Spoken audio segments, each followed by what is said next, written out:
60 years ago in Tel Aviv, David Ben-Gurion proclaimed Israel's independence, founded on the natural right of the Jewish people to be masters of their own fate.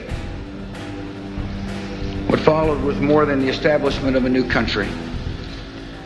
It was the redemption of an ancient promise given to Abraham and Moses and David, a homeland for the chosen people, Eretz Israel.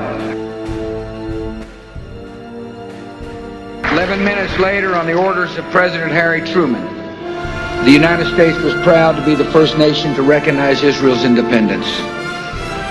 And on this landmark anniversary, America is proud to be Israel's closest ally and best friend in the world. The alliance between our governments is unbreakable, yet the source of our friendship runs deeper than any treaty. It is grounded in the shared spirit of our people, the bonds of the book, the ties of the soul. When William Bradford stepped off the Mayflower in 1620, he quoted the words of Jeremiah, "Come, let us declare in Zion the word of God."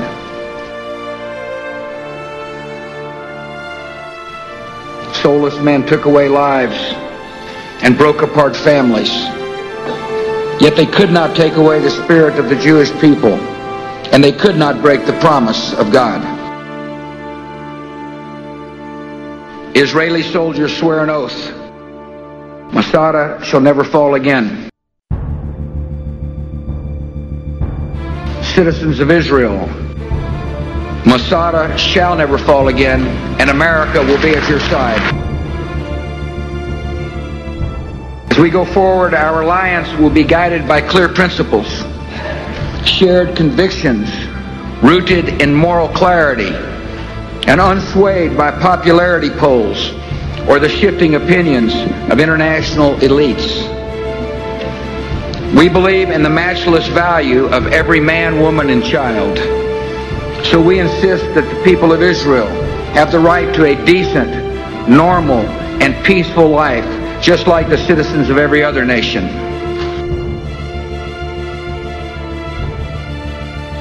Democracy is the only way to ensure human rights. So we consider it a source of shame that the United Nations routinely passes more human rights resolutions against the freest democracy in the Middle East than any other nation in the world. We believe that religious liberty is fundamental to a civilized society. So we condemn anti-Semitism in all forms, whether by those who openly question Israel's right to exist or by others who quietly excuse them. We believe that free people should strive and sacrifice for peace. So we applaud the courageous choices Israelis' leaders have made. We also believe that nations have a right to defend themselves, and that no nation should ever be forced to negotiate with killers pledged to its destruction.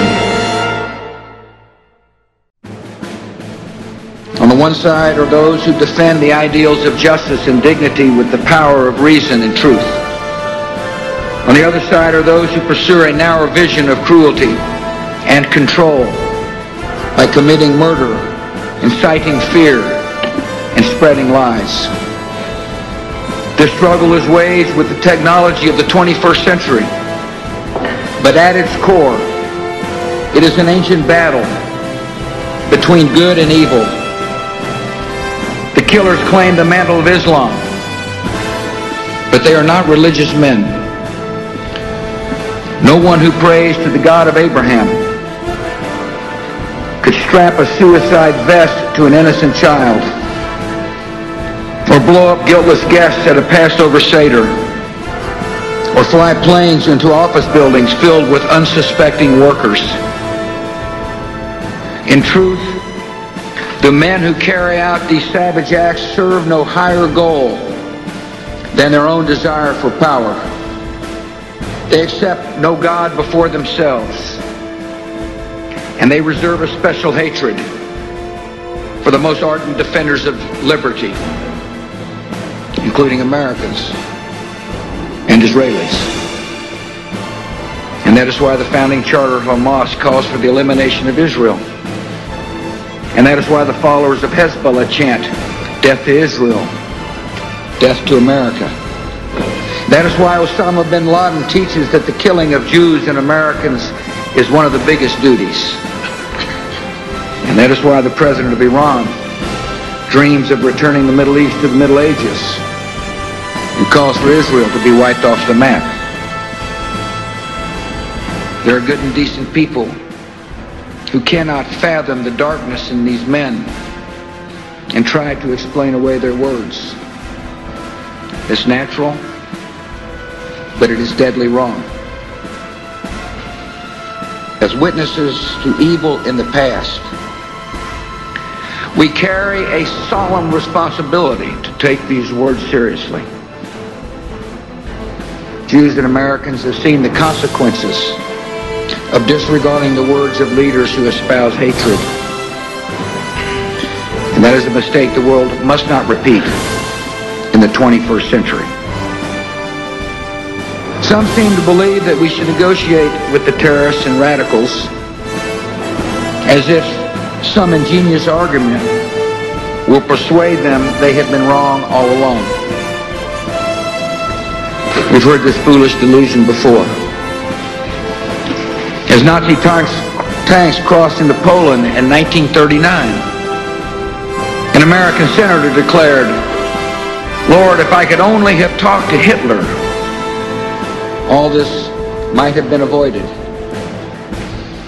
We have an obligation to call this what it is: the false comfort of appeasement, which has been repeatedly discredited by history.